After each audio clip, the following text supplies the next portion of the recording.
Une éminente personnalité des siècles antérieurs avait déclaré « Un homme en bonne santé était malade qui s'ignore ». C'est dans cette optique et dans le souci d'améliorer les conditions de vie de ses mandats aux élections locales de juillet 2022 dans la circonscription unique de Tchamanzassi, la camarade Edith Vérone Dibasso Franck, candidate du Parti congolais du travail, à qui nous rendons un hommage mérité, procède ce jour au lancement de la campagne de dépistage. À vous, distinguée conseillère, très chère maman, Maman Dibas pour les intimes.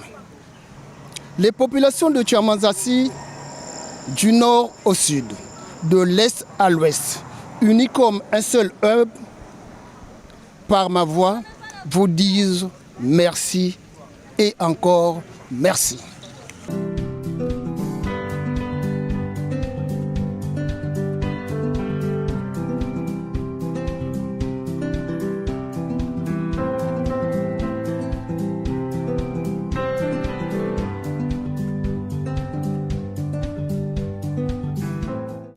De prime abord, je tiens à remercier le président de la République, M. Denis Sassou Nguesso, parce qu'auprès de lui, nous faisons école. Lorsque j'observe les villes du pays, nous constatons que les différentes campagnes se font de cette manière-là. Et je me suis dit, pourquoi pas faire de la même chose à Tchamanzassi. C'est la raison pour laquelle, en tant que conseillère départementale, élue de Tchamanzassi, je me suis dit, pourquoi pas ici à Tchamanzassi. Je suis avec nos amis, qui sont nos frères également, des grands docteurs, des spécialistes qui sont venus avec nous. Ils ont quitté leur zone de confort pour venir ici à Tchamanzassi pour répondre aux besoins des populations. Ce n'est pas pour rigoler. Donc ils sont venus, on a un vaste programme parce que là vous voyez qu'on est en train de distribuer des médicaments et il y aura aussi un suivi. D'autant plus qu'après cela, il y aura forcément des personnes qui ont des problèmes des yeux et forcément nous serons obligés de procéder à l'achat des lunettes.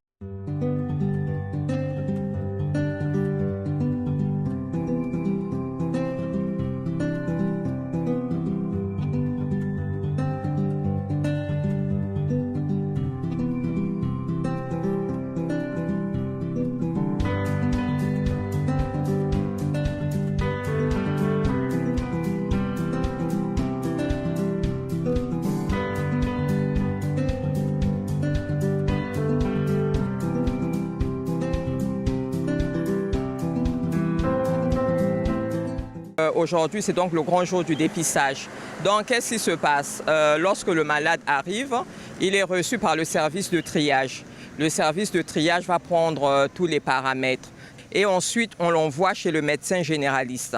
Et après, par rapport aux résultats, par rapport aux discussions qu'ils vont avoir avec le malade, ils vont orienter maintenant le malade chez les spécialistes. Donc le malade est orienté selon ce que le triage va remarquer, selon ce que les médecins généralistes vont découvrir, soit chez le cardiologue, nous avons un cardiologue, un spécialiste cardiologue, soit chez le médecin interniste. Les malades vont également chez l'ophtalmologue.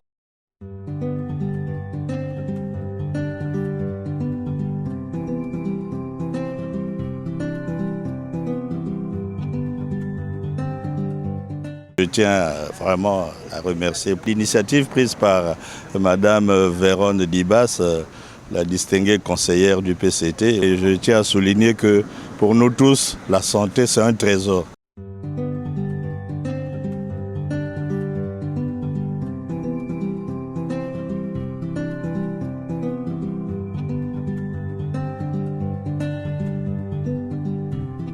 Lorsqu'on vous donne quelque chose que vous n'achetez pas, c'est déjà quelque chose de bon et nous sommes très heureux.